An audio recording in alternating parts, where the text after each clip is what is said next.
Hello बच्चों, अभी मैं स्टार्ट करने जा रहा हूँ एनसीईआरटी प्रॉब्लम्स। हम इलेक्ट्रोस्टैटिक्स पढ़ रहे हैं। इलेक्ट्रोस्टैटिक्स के अंदर हमने जो टॉपिक किए हुए हैं, जिसमें हमने चार्ज के बारे में पढ़ा था, कूलम्ब्स लॉ पढ़ा था, फिर हमने गॉस थ्योरम को पढ़ा है, इलेक्ट्रिक फील्ड पढ़ा, इलेक्ट्रिक फ्लक्स पढ़ा। उन सब पे बेस्ड जो कुछ बेसिक क्वेश्चंस हैं एनसीईआरटी में प्रॉब्लम्स हैं। एनसीईआरटी में बहुत सारी क्वेश्चंस हैं, लेकिन मैं उसमें से कुछ क्वेश्चंस उठा करके आपको करवाने वाला हूँ जो बिल्कुल ईजी टाइप के हैं, उन्हें मैं नहीं कर पाऊंगा। तो देखिए, क्वेश्चन आपका एनसीईआरटी में जब जाते हैं तो एक क्वेश्चन आपको इस तरीके से दिया है। क्वेश्चन है, क्वेश्चन लिख नहीं रहा हूं मैं यहाँ पे। देखिए, एक स्क्वायर बना के आपको दिया हुआ है उन्होंने। आप ऐसे समझिए, इसको एक स्क्वायर बना के दिया हुआ है जिसकी साइड आपको उन्होंने 10 सेंटीमीटर दी हुई है। स्क्वायर है जिसकी साइड 10 सेंटीमीटर दी हुई है, और इसके 4 कॉर्नर्स पे उसने यहाँ पे चार्जेस रखे हुए हैं। ठीक है, इनको मैंने नेम दे दिया ए बी सी और D. A B C D आपके 4 पॉइंट हैं, जिन पॉइंटों पे आपके चार्जेस रखे हुए हैं। उसने क्या किया है, देखो यहाँ पे आपका -5 माइक्रोकूलम का चार्ज रखा है, यहाँ -5 माइक्रोकूलम का चार्ज रखा है, इधर +2 माइक्रोकूलम का चार्ज रखा है, और यहाँ पे +2 माइक्रोकूलम का चार्ज रखा हुआ है। ठीक है, आपसे पूछा जाता है कि अगर हम इसके सेंटर में एक 1 माइक्रोकूलम का चार्ज रख देते हैं, 1 माइक्रोकूलम, अगर कोई प्लस माइनस नहीं दिया हुआ है तो ऑब्वियस सी बात है पॉजिटिव है, 1 माइक्रोकूलम का चार्ज रख देते हैं तो इस पर रिजल्टेंट फोर्स कितना लगेगा। 1 माइक्रोकूलम के चार्ज पे इन ए बी सी डी की वजह से रिजल्टेंट फोर्स कितना लगने वाला, आपसे ये क्वेश्चन पूछा जा रहा है। तो आप ध्यान से सुनिए, थोड़ा समझने की कोशिश करिए। इस क्वेश्चन को मैं 2 तरीके से कर सकता हूँ। पहला, मेरे अगर कॉन्सेप्ट बहुत स्ट्रांग है तो मैं इनको कॉन्सेप्ट से ही सॉल्व कर दूं, सिर्फ कॉन्सेप्ट लगाऊंगा और बिना कैलकुलेशन के मैं इसका आंसर निकाल सकता हूँ। सेकंड है, मैं इसको कैलकुलेट करके सॉल्व करके दिखाऊं, फिर इसकी वैल्यू निकालूं और बोल दूं कि हाँ ये 0 होगा। कैसे आप इसको समझते हैं, देखिए। पहले आप इसको समझ लेते हैं। मान लो इसको सेंटर को आप O बोल दीजिए। अब सबको पता है जो स्क्वायर होता है, स्क्वायर में अगर हम ये जब डायगोनल्स की बात करते हैं तो इनकी डिस्टेंस ये R ये सारी डिस्टेंसेस आपकी सेम रहती है। मींस आपको पता है क्वेश्चन तो क्या लिखना है, क्वेश्चन आपका फिगर में आपको सारा क्लियर हो रहा है। अब हम इसका सीधे सोल्यूशन यहाँ पे देखते हैं। देखिए सोल्यूशन क्या होगा, देखो सबसे पहले आप यहाँ ध्यान दीजिए, आपको बेसिक क्या सिखाया गया था, पॉजिटिव पॉजिटिव को रिपेल करता है, पॉजिटिव नेगेटिव को अट्रैक्ट करता है। तो आप यहाँ ध्यान से समझते हैं, ए के बारे में बात करते हैं। तो ए पे जो चार्ज रखा है ये पॉजिटिव है, ओ पे भी जो चार्ज रखा है पॉजिटिव। ये पॉजिटिव चार्ज इस पॉजिटिव चार्ज को रिपेल करेगा, तो इस डायरेक्शन में इस तरीके से आपका रिपेल करेगा। तो ये कौन सा फोर्स हुआ, एफ ए लगा रहा है इस पे, तो ये एफ ए की डायरेक्शन हो गई। अब आप बात कर लीजिए सी वाले की। देखिए सी भी पॉजिटिव है, ये भी पॉजिटिव है, ये पॉजिटिव इस पॉजिटिव को रिपेल करेगा, तो ये डायरेक्शन हो गई। ये किसकी डायरेक्शन हो गई, एफ सी की।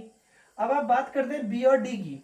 तो बी वाला देखिए कैसा चार्ज है, बी -5 माइक्रोकूलम है, तो जो नेगेटिव चार्ज है वो अट्रैक्शनल फोर्स लगाएगा, तो ये नेगेटिव इस पॉजिटिव को अट्रैक्ट करेगा। तो ये कौन सा फोर्स हो गया आपका, एफ बी। और यहां पे देखिए ये भी नेगेटिव है, ये पॉजिटिव है, तो ये भी इसको अट्रैक्ट करेगा। इस फोर्स की वैल्यू हो गई आपकी एफ डी। तो आपने क्या देखा, आपने देखा कि आपके पास इस पे ओ पॉइंट पे 4 फोर्सेस लग रहे हैं, जो कि इस तरीके से F A, F B, F C और एफ डी इनकी डायरेक्शन है। अब आप यहाँ पे जब इसको देखते हैं तो आप क्या देखेंगे, देखिए F A, F B, F C और एफ डी की बात करते हैं। तो अगर आपको समझने की कोशिश करनी है कि अगर एफ बी और एफ डी का मैग्नीट्यूड सेम हो, जितना एफ बी फोर्स और एफ डी है, अगर ये सेम मैग्नीट्यूड है, मान लो ये 10 न्यूटन है, ये भी 10 न्यूटन है, तो बच्चों ये अपोजिट डायरेक्शन में लग रहे हैं, तो 10 न्यूटन को कैंसिल आउट कर देगा, तो रिजल्टेंट कितना होगा, 0। वैसे ही अगर एफ ए और एफ सी ये भी दोनों 10 न्यूटन है फॉर एग्जाम्पल, तो ये वाला इसको कैंसिल कर देगा, तो रिजल्टेंट कितना हो जाएगा, 0 हो जाएगा। अगर नहीं कैंसिल करता है तो फिर वो बात की बात है। अभी इस पे मैं 2 क्वेश्चन डिस्कस कर सकता हूं कि क्वेश्चन ऐसा ना होकर के दूसरा भी क्वेश्चन कर सकता है। एक्चुअली मुझे क्या दिख रहा है, मुझे पता है, देखो ये वाला मैग्नीट्यूड और ये वाला मैग्नीट्यूड सेम है, ये 2 और 1 है, और ये भी 2 और 1 है, इनके बीच की डिस्टेंस r है, ये भी r है, तो ये जो एफ ए फोर्स और एफ सी फोर्स है वो दोनों इक्वल होंगे, तो ये एक दूसरे को कैंसिल आउट कर देंगे, तो इनका रिजल्टेंट 0 हो गया। सेम इनके बीच में जो लग रहा है, देखिए ओ और इसके बीच में, और यहाँ पे जो लग रहा है, इसका रिजल्टेंट भी कितना होगा, 0 हो जाएगा। कैसे 0 होगा, देखो ये 5 है, ये 1 है, 5 और 1, और ये डिस्टेंस r है, और ये 5 ये 1 डिस्टेंस r है, तो और डायरेक्शन दोनों की अपोजिट है, तो मैग्नीट्यूड सेम आएगा, लेकिन क्योंकि डायरेक्शन अपोजिट है तो रिजल्टेंट कितना हो जाएगा, 0 हो जाएगा। तो इसको कैसे करते हैं, ध्यान से समझते हैं थोड़ा सा। कि आप सबसे पहले देखो सोल्यूशन में OA is equal to OB is equal to OC is equal to OD equal to आपने ले लिया है बच्चों R ले लिया आपने कहा C। मान लेते हैं हमने कहा ये डिस्टेंस हमारी R है। अब हम क्या करते हैं देखिए, अगर हम FA की वैल्यू निकालते हैं, अगर मैं FA की वैल्यू निकालूंगा तो 1/4πε0 Q1 Q2 upon R square. तो FA इसके और इसके बीच में फोर्स है, तो ये क्या हो जाएगा आपका देखो 2 इंटू, अब चलिए एक मिनट एक काम करते हैं, QA इक्वल टू आपका हो गया QA is equal to QB is equal to 2 microcoulomb है, और आपके पास 2 माइक्रोकूलम हो जाएगा बच्चों।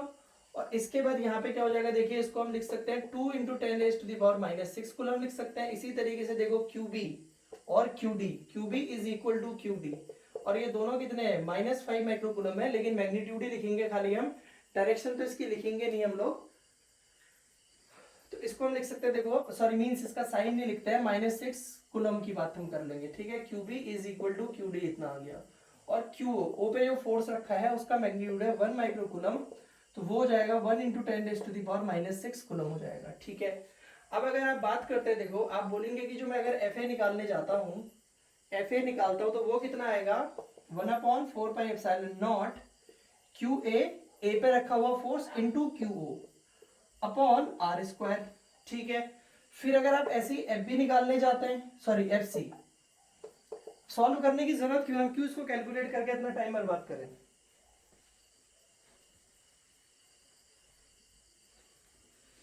हम इसको सॉल्व करके क्यों टाइम वेस्ट करने वाले हैं। 1/4πε0 बच्चों, यहाँ पे आप क्या रख देंगे देखो, अब इसके बीच में, तो यहाँ पे QC आ जाएगा और यहाँ पे आ जाएगा आपका QO अपॉन R स्क्वायर। तो अभी आप देखिए यहाँ पे आपने लिख रखा है कि भाई, सॉरी गलत लिख दिया मैंने, QA और QC था यहाँ पे, QA और यहाँ पे सॉरी थोड़ा सा मिस्टेक हो गई, QA और QC आ जाएगा, यहाँ QB और QD, ये तो ठीक लिखा है। अब आप ध्यान दो, इसके पास 1/4πε0 है, इसके पास भी 1/4πε0 है, इसके पास QO है, इसके पास भी QO है, इसके पास R स्क्वायर है, इसके पास भी R स्क्वायर है, इसके पास QA है, इसके पास Q, लेकिन मैंने पढ़ा QA किसके इक्वल है QC, तो ये दोनों वैल्यू क्या हो जाएंगी आपकी इक्वल हो जाएंगे। आप यहाँ लिख देंगे since QA is equal to QC है, तो क्या हो जाएगा आपका जो फोर्स है कौन FA जो होगा वो FC के इक्वल होगा, तो रिजल्टेंट कितना हो जाएगा इनका, रिजल्टेंट जो होगा resultant of FA and FC is 0, इन दोनों का जो रिजल्टेंट है वो 0 हो जाएगा।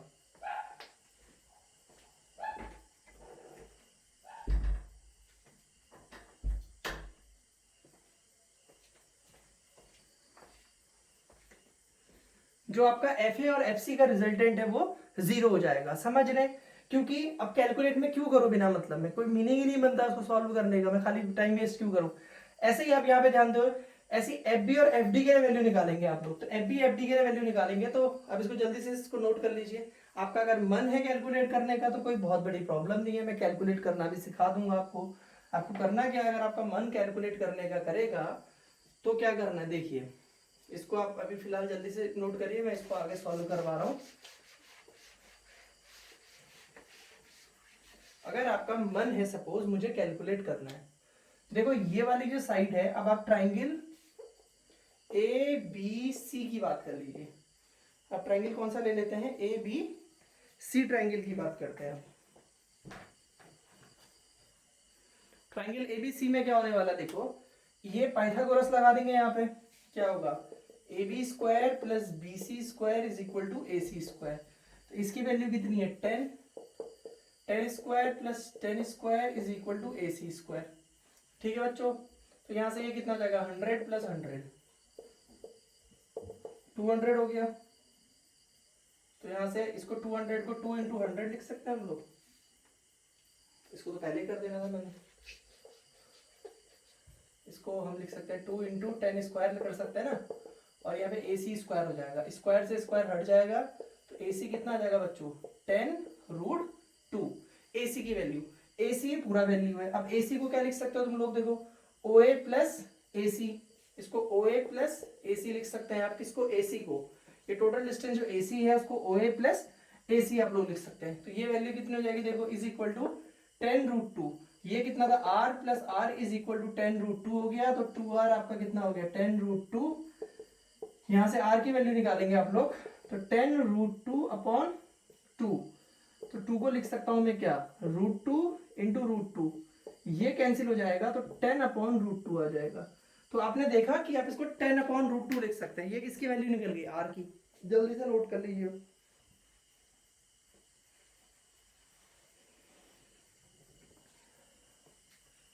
तो अगर मुझे अब FA निकालना था तो मैं कैसे निकालता, देखो मुझे पता है r ये निकल के आ गया। FA की वैल्यू क्या थी, FA का फॉर्मूला था 1/4πε0 QA into QA into QO था, ठीक है, अपॉन r² था, ठीक है। r की वैल्यू आपकी 10/√2 आ रही है। तो इसको आप लिखते हैं 9 इंटू 10⁻⁹। QA आपका कितना है बच्चों यहाँ पे, 2 इंटू 10⁻⁻6 इंटू QO 1 इंटू 10⁻⁻6 है। और r कितना है आपका, r की वैल्यू आपकी 10/√2 है, इसका स्क्वायर, ठीक है। 9 2 जो आपका 18 हो गया इंटू, अब यहाँ ध्यान दो आप, पावर कितनी है 10⁻⁹ ये है, और ये आपका 6 और 6 कितना हो गया 10⁻⁻12 हो गया। ये आपका हो जाएगा 100, 10² 100/2। ये ऊपर चले जाता तो 36 हो जाएगा, 18 इंटू 2 36, और ये हो जाएगा आपका 10⁻, देखो 12 में से 9 चला गया, -3 आ गया, ठीक है। अब ये ऊपर चला जाएगा तो बच्चों क्या हो जाएगा 10⁻⁻2। तो 36 इंटू 10⁻⁻5 इतना न्यूटन हो जाएगा। अगर आपका मन है इसको 3.6 लिखने की, तो आपको 10 से डिवाइड करना पड़ेगा, 10 से मल्टीप्लाई। जो 10 से डिवाइड कर रहे हैं वो तो इसको 3.6 कर देगा, इंटू ये एक ऊपर चले जाएगी पावर तो -1, 5 है, एक और चले जाएगी तो 10⁻⁻6 न्यूटन। तो आपका 3.6 इंटू 10⁻⁻6 न्यूटन आ जाएगा। अगर आप किसकी वैल्यू निकालने जाते हैं, अगर आप वैल्यू निकालने जाते हैं, अगर आप FA की वैल्यू निकालते हैं तो वो आएगा बच्चों आपका, जो मैंने निकाली हुई है 3.6 इंटू 10⁻⁻6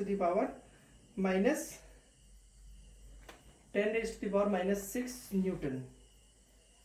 ये वैल्यू हो जाएगी आपकी FA की। अच्छा, ये 10 सेंटीमीटर में दिया हुआ था, मैं थोड़ा सा कन्वर्ट करना भूल गया। यहाँ पे देखो ये 10/√2 आया था, ये सेंटीमीटर में रहेगा। थोड़ा सा यहाँ पे ये आपका स्क्वायर तो मैंने किया, कोई बात नहीं, ये सेंटीमीटर में था, इसका स्क्वायर, कोई दिक्कत नहीं बच्चों। यहाँ पे सेंटीमीटर स्क्वायर लिख दो, कोई प्रॉब्लम नहीं है, ठीक है। तो थोड़ा सा यहाँ पे हम कैलकुलेशन में हमको चेंज करना पड़ेगा। तो ये हो जाएगा आपका 18 इंटू 2 इंटू 10⁻⁻3, ये चला गया अपॉन 100, और सेंटीमीटर स्क्वायर कितना होता है 10⁻⁻4 मीटर स्क्वायर, यही तो होता है। तो अब कितना हो जाएगा देखो 36 इंटू, अब ये देखो 10⁻⁻3 ऊपर है, ये ऊपर चला जाएगा 10⁻⁻, कितना हो जाएगा -2, ये +2 होगा, ये ऊपर चला जाएगा तो 10⁻4 हो जाएगा। तो अब कितना हो गया देखो, ये 36 इंटू 10⁻⁻5 और ये 10⁻4 हो गया। तो कितना आ गया यहाँ पे देखो, ये निकल के आ गया आपका 36 इंटू 10⁻1 यानी कि 3.6 न्यूटन।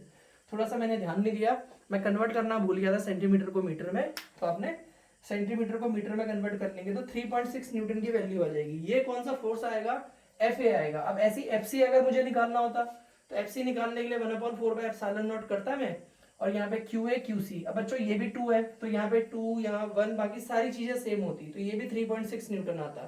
तो जैसे FA आया है ऐसे ही हम सॉल्व करते, तो सिमिलरली हम बोलते FB भी हमारा कितना आएगा, ऐसे ही सॉल्व करेंगे तो हमारा क्या हो जाएगा, सिमिलरली हम लोग बोल देंगे कि similarly FB is equal to, वो भी कितना आ जाएगा, सॉरी FB बोल रहा हूँ बार बार, FC है, इसी पॉइंट है, ये कितना आ जाएगा 3.6 न्यूटन। तो एज क्या हो जाएगा, FA and FC are equal in magnitude but opposite in direction, so their resultant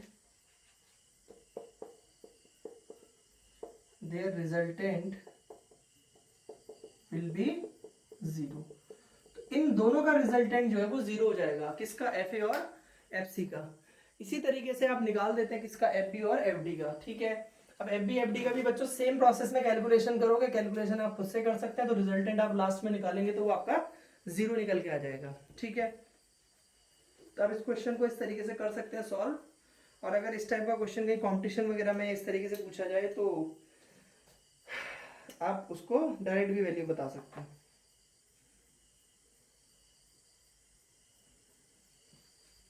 एक क्वेश्चन है आपका एनसीईआरटी का,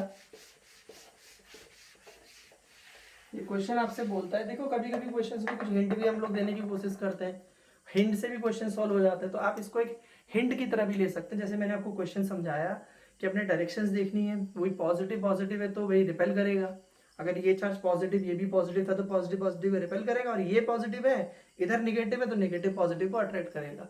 और अगर फोर्सेस किसी लाइन के अलॉन्ग सेम लग रहे होते हैं बट उनकी डायरेक्शन अपोजिट होती है तो रिजल्टेंट उनका जीरो आ जाता है। तो इस टाइप के क्वेश्चन आप डायग्राम में देख सकते हैं। ऐसा भी हो सकता था, हालांकि मैंने पहले सीरीज में क्वेश्चन करवाए हैं, जब इस पे बेस पहले क्वेश्चंस कराए थे तो उसमें मैग्नीट्यूड आ रहा था, तो उसमें रिजल्टेंट एक इस ब्रांच में आ रहा था एक इस ब्रांच में आ रहा था, एंगल बीच में 90 डिग्री बन रहा था, तो एंगल 90 डिग्री बन रहा था तो उसमें हम लोग बोल देते हैं कि वो रिजल्टेंट का फॉर्मूला था F A square plus F B square plus 2 F A B cos 90 करके हम लोग कर रहे थे। तो ऐसा क्वेश्चन हालांकि मैंने पहले इस प्रीवियस सीरीज में करा रखा है, आप पीछे देखेंगे तो आपको समझ में आ जाएगा। अब यहाँ पे आप देखिए एक क्वेश्चन है, इसमें क्वेश्चन इस तरीके से बोलता है कि आपको इस क्वेश्चन को 2-3 पार्ट में पूछ रहा है हमसे, मैं इसको एक एक पार्ट लिखता जाता हूँ, एक एक पार्ट को समझाता जाऊंगा। कि आपको ये पूछा जा रहा है कि भाई G M E M P ऐसे लिखा हुआ है, के ई स्क्वायर ऐसे करके लिखा हुआ है कि K E square G M E M P is dimensionless. देखिए पहला पार्ट इस क्वेश्चन का ये है, आपको दिखाना है कि ये जो क्वांटिटी है डायमेंशनलेस है, मतलब इसकी कोई भी डायमेंशन नहीं है। सेकंड पार्ट आपसे इसका मैग्नीट्यूड पूछा जाएगा, वो मैं सेकंड स्टेप में कराऊंगा। थर्ड स्टेप में इनकी फिजिकल सिग्निफिकेंस की, ये जो टर्म है ये क्या दिखा रहा है, इसकी फिजिकल सिग्निफिकेंस पूछेगा। तो क्वेश्चन में बने रहना है, 3 पार्ट है, पहला पार्ट अभी करा रहा हूं, फिर सेकंड पार्ट, फिर थर्ड पार्ट की बात करते हैं। तो फर्स्ट पार्ट को हम लोग सबसे पहले सॉल्व करते हैं, तो एक एक करके मैं पार्ट इसके आते रहेंगे, उनको सॉल्व कराते रहूंगा। मैं इस क्वांटिटी को बस यहाँ पे इस क्वांटिटी को बस संभाल के रखने वाला हूँ, बाकी मैं क्वेश्चन में फिर कुछ नहीं, सोल्यूशन की बात करते हैं। देखो के क्या चीज है, तो हमें पता है जो के होता है बच्चों वो होता है 1/4 pi epsilon not. 1/4 pi epsilon not जो है उसको हम सिंपल वर्ड्स में ये भी लिख देते हैं। अब यहां से आप ध्यान दीजिए थोड़ा सा, कैसे आप एफ था, F is equal to 1/4 pi epsilon nought Q1 Q2 upon R square लिखते थे। तो 1/4 पाई एप्सिलॉन नॉट की जो वैल्यू है F into R square upon Q1 Q2, तो इसके लिए न्यूटन मीटर स्क्वायर अपॉन, मैं लिख सकता हूँ coulomb square, newton metre square upon coulomb square. ये मेरे पास 1/एप्सिलॉन नॉट यानी कि के का डायमेंशनल फार्मूला हो गया, तो मैंने के का लिख दिया सबसे पहले। ठीक है, फिर मैं जाता हूँ किसके पास, ई क्या है, चार्ज है, ई जो है चार्ज उसकी कूलम होती है, तो ई स्क्वायर की क्या हो जाएगी आपकी, ई की कूलम है तो ई स्क्वायर की हो जाएगी आपकी कूलम स्क्वायर। तो जहां पे मेरे पास 1/4 पाई एप्सिलॉन नॉट है यानी कि के है, के की जगह newton metre square upon coulomb square रख दूंगा मैं, और जहां पे मेरे पास ई स्क्वायर है उसकी जगह मैं कूलम स्क्वायर ले दूंगा। एम ई जो है उसकी कैपिटल एम हो जाएगा डायमेंशनल फार्मूला, और एम पी जो है मास ऑफ प्रोटॉन उसका भी डायमेंशनल फार्मूला कैपिटल एम हो जाएगा। तो इतना होगा डायमेंशनल फार्मूले मैंने निकाल दिए, इस टर्म का इसका। फिर हमारे पास फॉर्मूला होता है F is equal to G m1 m2 upon R square, तो जी हो जाएगा बच्चों F into R square upon m1 m2। F क्या है, फोर्स की यूनिट होती है न्यूटन, डिस्टेंस की मीटर स्क्वायर अपॉन मास की कैपिटल एम, ये दूसरे वाले मास की भी कैपिटल एम हो जाएगी, तो मैं इसको newton metre square upon mass square लिख सकता हूँ। ठीक है, न्यूटन मीटर स्क्वायर अपॉन, मैं इसके डायमेंशनल फॉर्मूले ना भी लिखूँ तो खाली मैं इसको, मुझे यूनिट लिखनी है, केजी लिख देते हैं यहाँ पे, डायमेंशनल फॉर्मूले लिखने की जरूरत नहीं है, या डायमेंशनल फॉर्मूला भी लिखना है तो वो भी लिख देंगे हम, कहाँ प्रॉब्लम आ रही है। ठीक है, चलिए इससे भी सॉल्व करेंगे तो आपका, चलो बच्चों मैंने यहाँ पे कैपिटल एम लिख दिया है, कैपिटल एम लिख दिया, और आपके पास ये मैंने एम स्क्वायर की फॉर्म में लिख दिया, इसी को पुट कर देंगे, और यहाँ पे जो डायरेक्ट कैंसिल आउट होने वाले होंगे उसमें हम कुछ नहीं करने वाले। तो अब हमें क्या करना था, इस क्वांटिटी की डायमेंशन चेक करनी थी। ठीक है, पहले तो क्या क्वांटिटी है देखो, दोबारा से लिख देते हैं, के ई स्क्वायर अपॉन जी m1 m2। के लिए क्या फॉर्मूला आया आपका, देखिए के लिए आया आपका newton metre square upon coulomb square into, हम पहले यूनिट रख के देख लेते हैं, यूनिट जो बच जाएंगे उनको हम डायमेंशन में कन्वर्ट कर देंगे अगर वो बचती हैं तो। अगर यूनिट एग्जिस्ट करेगी तभी तो डायमेंशन एग्जिस्ट करेगा, अगर यूनिट ही नहीं होंगी उसकी तो डायमेंशन कहां से आ जाएगा। तो इसलिए हमने क्या किया, इसका newton metre square upon coulomb square लिख दिया। ये मैंने के लिए लिखा है। ई स्क्वायर, ई चार्ज होता है, चार्ज की coulomb, coulomb square upon G है, जी की क्या निकाली हमने देखो, ये newton metre square upon mass के लिए, मास स्क्वायर की जगह पे आप लोग इसको केजी स्क्वायर भी लिख सकते हैं, ऐसी कोई दिक्कत नहीं है। इसको अगर आप सब यूनिट में लिख रहे हैं तो इसको आप केजी इंटू केजी कर दीजिए, तो यहाँ पे बच्चों केजी स्क्वायर हो जाएगा। तो मैंने इसको अपॉन में कर देना है केजी स्क्वायर, ठीक है, केजी स्क्वायर। और यहाँ पे आपके पास फिर इस मास के लिए हो गया m1 m2 के लिए फिर से वो m यानी कि केजी, और इस मास के लिए भी आपके पास केजी आ जाएगा, तो केजी इंटू केजी आपने कर देना। देखो केजी स्क्वायर से केजी कैंसिल हो गया, न्यूटन मीटर स्क्वायर से न्यूटन मीटर स्क्वायर कैंसिल हो गया, कूलम स्क्वायर से कूलम स्क्वायर कैंसिल हो गया। तो आपको दिख रहा है कि सब कैंसिल आउट हो गए, तो नो यूनिट, इसकी कोई यूनिट ही नहीं है। अगर यूनिट नहीं है हेंस नो डायमेंशनल फॉर्मूला, तो आप लिख सकते हैं कि इसके पास कोई यूनिट ही नहीं है तो इसका डायमेंशनल फॉर्मूला एग्जिस्ट नहीं करेगा। तो इसका फर्स्ट पार्ट हमने सॉल्व किया, जल्दी से इसका स्क्रीनशॉट ले लो फिर हम आगे बढ़ते हैं।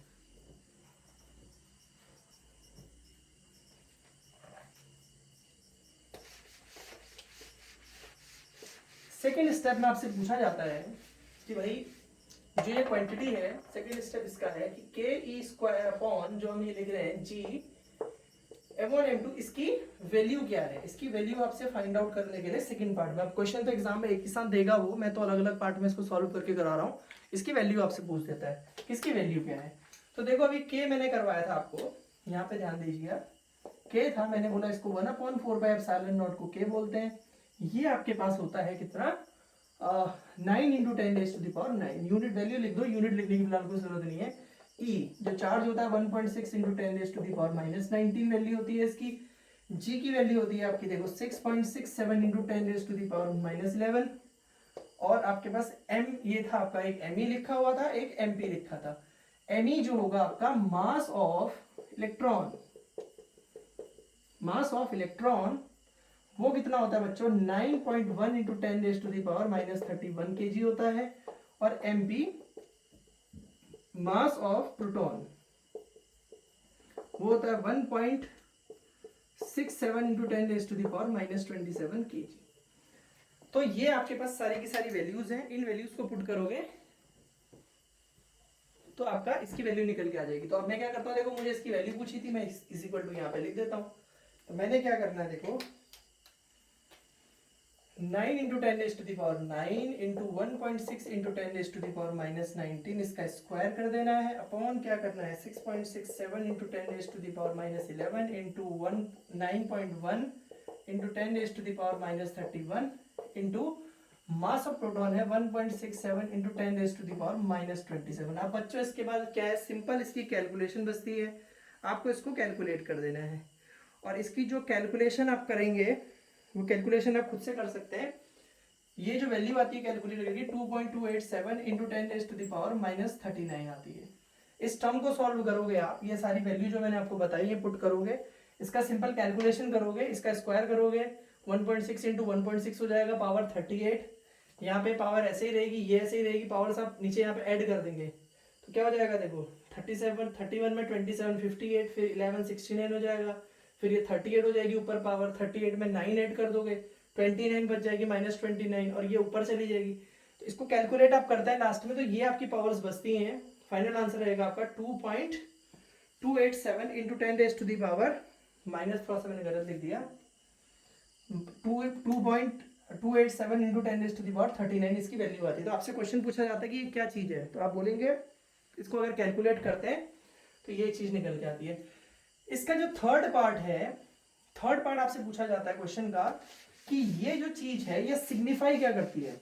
देखिए सेकंड पार्ट आपने सॉल्व कर लिया, इसका थर्ड पार्ट है कि भाई अगर इसकी बात कर रहे हैं तो सिग्निफाई क्या कर रही है, क्वेश्चन मार्क, कि सिग्निफिकेंस क्या है, ये जो टर्म है, व्हाट इज दिस टर्म। तो हम बोलते हैं कि आप इसको समझने के लिए देखिए, अगर यहाँ पे एक आपके पास इलेक्ट्रॉन होता, आपके पास Q1 इज इक्वल टू ई होता और Q2 इज इक्वल टू ये भी ई होता। कौन, कब, अगर ये एक इलेक्ट्रॉन होता और एक ये प्रोटॉन होता, ठीक है। तो आपके पास इनके बीच की डिस्टेंस सपोज आप बोल देते आर है, इलेक्ट्रॉन का मास me होता, इसका प्रोटॉन का मास mp होता, तो इनके बीच में जो इलेक्ट्रोस्टैटिक फोर्स होता, इलेक्ट्रोस्टैटिक फोर्स होता बच्चों क्या, k Q1 Q2 upon R square, 1/4 को k बोलते हैं हम लोग, तो k E into E upon R square, यानी कि K E square upon R square, ये इलेक्ट्रोस्टैटिक फोर्स होता। ऐसे ही आप अगर ग्रेविटेशनल फोर्स निकालते तो G M P M E, electron पहले लिख दीजिए, प्रोटॉन बाद में लिख दीजिए, कोई फर्क नहीं पड़ता है, अपॉन आर स्क्वायर, तो ग्रेविटेशनल फोर्स ये होता, ठीक है। इनका रेशियो अगर आप निकाल देते, electrostatic force upon gravitational force, तो वो क्या आता, K E square upon R square upon G M E M P upon R square, ठीक है। तो ये हो जाता है आपका K E square upon G M E upon M P. तो आपको समझ में आ गया साफ साफ कि K E square upon G M E M P क्या चीज है।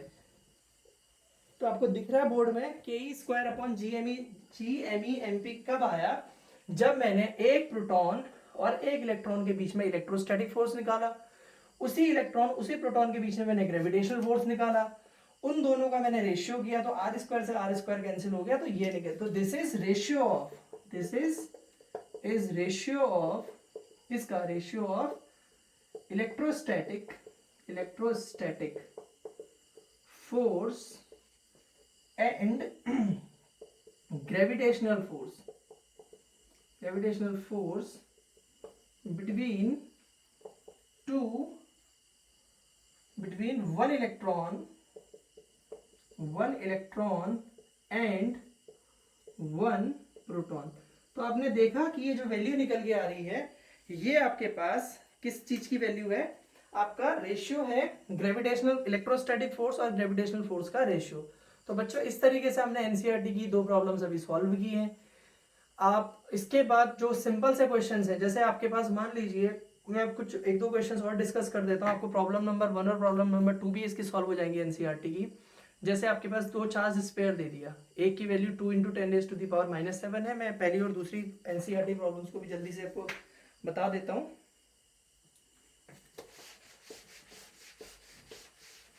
देखिए बहुत सिंपल सा क्वेश्चन है। आप पहली एनसीईआरटी प्रॉब्लम की बात आप करोगे तो आपसे कहता है 2 चार्ज स्पेयर हैं, इसके एक के पास इतना कूलम का चार्ज है, एक के पास इतना कूलम का चार्ज है सपोज, और इनके बीच की डिस्टेंस आपके पास 30 सेंटीमीटर दे देता है। तो फोर्स पूछता है बच्चों, फोर्स क्या होता है, सीधे के Q1 Q2 upon R square.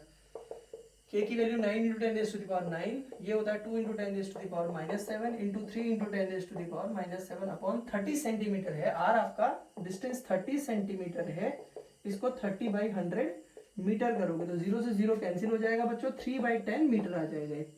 तो यहाँ पे आप क्या कर सकते हैं, देखो इसको 3/10 स्क्वायर, बहुत सिंपल सा कैलकुलेशन हो गया। आप देखो क्या हो जाएगा, कोई बात नहीं, 9 × 2 × 3 इंटू ये पावर 9 है, 7 और 7 14 हो गया, 10⁻⁹ 10⁻⁻14 अपॉन 9 अपॉन 100, तो 9 से 9 कैंसिल आउट हो गया, तो ये 3 × 2 = 6 हो जाएगा, 6 × 10⁻⁻, कितना हो जाएगा, देखो ये यहाँ से -5 पावर आ जाएगी, -5, और ये 100 ऊपर चला जाएगा, 10⁻5 2, तो 6 × 10⁻³ न्यूटन, 6 × 10⁻³ न्यूटन। तो ये आपका एनसीईआरटी का पहला प्रॉब्लम है कि 2 चार्ज स्पेयर है, उनके पास इतना इतना चार्ज है, उनके बीच की डिस्टेंस 30 सेंटीमीटर है, और क्वेश्चन पूछा जाता है कि उनके बीच का फोर्स बताइए। तो आपने फोर्स निकाल दिया, फिर सेकंड पार्ट पूछता है उसका कि उसका नेचर आपको बताना है। तो नेचर कैसा होगा, ऑब्वियस सी बात है, ये भी पॉजिटिव ये भी पॉजिटिव, तो पॉजिटिव पॉजिटिव को क्या करता है, रिपेल करता है। तो आप बोलेंगे कि इनका जो नेचर होगा वो रिपल्सिव होगा। तो एक क्वेश्चन आपका ऐसा पूछा जाता है। और एनसीईआरटी की जो आपकी सेकेंड प्रॉब्लम है उसको भी मैं जल्दी से करा देता हूँ। इतना क्वेश्चन लिखाने में टाइम वेस्ट नहीं करूंगा, ऐसे ही आपके पास एनसीईआरटी रखी होंगी, आप उससे देख लेंगे। देखो आपके पास 0.4 माइक्रोकूलम और -0.8 माइक्रोकूलम के 2 चार्जेस रखे हुए हैं, इनके बीच में जो फोर्स लग रहा है वो 0.2 न्यूटन का लग रहा है। तो आपसे क्वेश्चन पूछा जाएगा कि इनके बीच की डिस्टेंस क्या होगी। और देखिए यहाँ पे आपसे क्वेश्चन नंबर 2 के अंदर, क्वेश्चन नंबर 2 तो आपको लिख दिया जाएगा कि आपके पास, ये तो मैं बना दे रहा हूँ, क्वेश्चन ऐसे लिखा होगा कि two charges 0. the electrostatic force between two charges 0.4 microcoulomb and minus 0.8 microcoulomb is 0.2 Newton. First question find, question क्या इसके अंदर जो आपसे पूछा जा रहा है, find distance between two charges. पहला पार्ट आपसे पूछा जा रहा है कि इनके बीच की आपको डिस्टेंस बतानी है, और जो दूसरा पार्ट आपसे पूछा जाएगा वो पूछा जाएगा कि जो आपके पास सेकंड स्पेयर है, सेकंड पार्ट इसका पूछा जाएगा कि चार्ज ऑन, चार्ज नहीं बोलेंगे इसको, फोर्स ऑन सेकंड स्पेयर।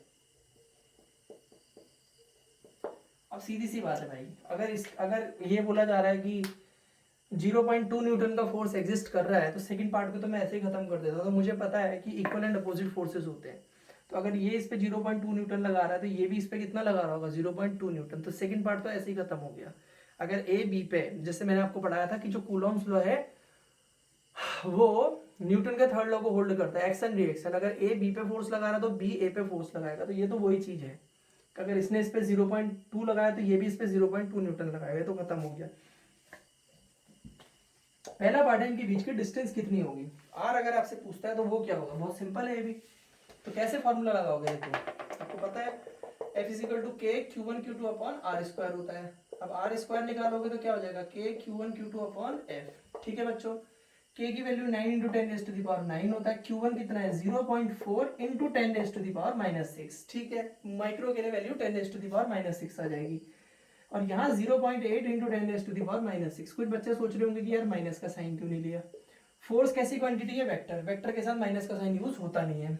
ठीक है, मैग्नीट्यूड में, अपॉन 0.2 इसकी वैल्यू ले लो, बस क्वेश्चन खत्म। फोर्स की वैल्यू दी, तो देखिए पॉइंट से पॉइंट हट गया, 2 से ये आपका 2 टाइम्स कैंसिल हो गया। तो आपको सिंपल क्या है, 9 2 से 18, ठीक है 18 हो जाएगा। और ये हो जाएगा 9 2 जा 18, 8 जा 144 होता है। और एक पॉइंट है तो एक प्लेस पे पॉइंट लगा देता हूँ मैं। ठीक है, इनटू क्या करना है, देखो बच्चों पावर है 10 रेज़ टू द पावर 9 यहाँ है, और 10 रेज़ टू द पावर 6, और 6 कितनी हो गई, 12। ठीक है, तो ये चली जाएगी तो कितना आ जाएगा आपका, देखो यहाँ से power 14.4 into 10 raise to the power -3। ठीक है, इसको मैं 144 अपॉन 10 लिख सकता हूँ। मैं बिल्कुल बेसिक मैथ्स लेके चलता हूँ, बहुत ही कॉमन सा चीजें लेके चलता हूँ, जिससे अगर मेरी क्लास में बिल्कुल कोई स्टूडेंट बैठा है बायो बैकग्राउंड का, जिसको बिल्कुल मैथ्स नहीं आती, उसको भी आसानी से समझ में आ जाए। तो इसको ऊपर लेके चले जाओगे तो कितना हो जाएगा, 144 into 10 raise to the power -1 और 10 raise to the power -3 already. तो ये हो जाएगा 144 into 10 raise to the power -4। ये वैल्यू आ रही है आपकी आर स्क्वायर की। जल्दी से इसको नोट करो, मैं यहाँ पे ऊपर कैलकुलेट कर रहा हूँ इसको। अब अगर मेरे पास आर स्क्वायर ये आता है 144 into 10 raise to the power -4, तो 144 होता है 12 का स्क्वायर, और ये होता है बच्चों 10 रेज़ टू द पावर -2 इसका स्क्वायर। कुछ बच्चों को अगर समझ में नहीं आया तो इधर ध्यान दो, इसका square means 10 raise to the power -2 into 10 raise to the power -2। Multiply में पावर ऐड होती है, तो 10 रेज़ टू द पावर -4 हो जाता है। तो 10 रेज़ टू द पावर -4 को 10 रेज़ टू द पावर -2 का स्क्वायर कर सकता हूँ मैं। ये आर स्क्वायर की वैल्यू हो गई। तो यहाँ से आर स्क्वायर अगर ऐसे करना है तो 12 into 10 raise to the power -2 इसका स्क्वायर आप लोग कर लेंगे, तो इसको कैंसिल आउट कर दो। तो आर की वैल्यू कितनी आ गई, 12 into 10 raise to the power -2, 12 into 10 raise to the power -2, इतना आपके पास ये आ गया मीटर। ठीक है, फिर इसको आप चाहें तो ऐसे भी लिख सकते हैं 12 अपॉन इसको 100, यहाँ पे मीटर, और अब सेंटीमीटर में लिखना है 12 अपॉन 100। 1 मीटर कितना होता है, 100 सेंटीमीटर से, ये सॉरी 100 सेंटीमीटर होता है, 100 से 100 कैंसिल हो गया, तो आपका 12 सेंटीमीटर निकल के आ गया। तो आपकी आर की वैल्यू निकल के आ गई 12 सेंटीमीटर।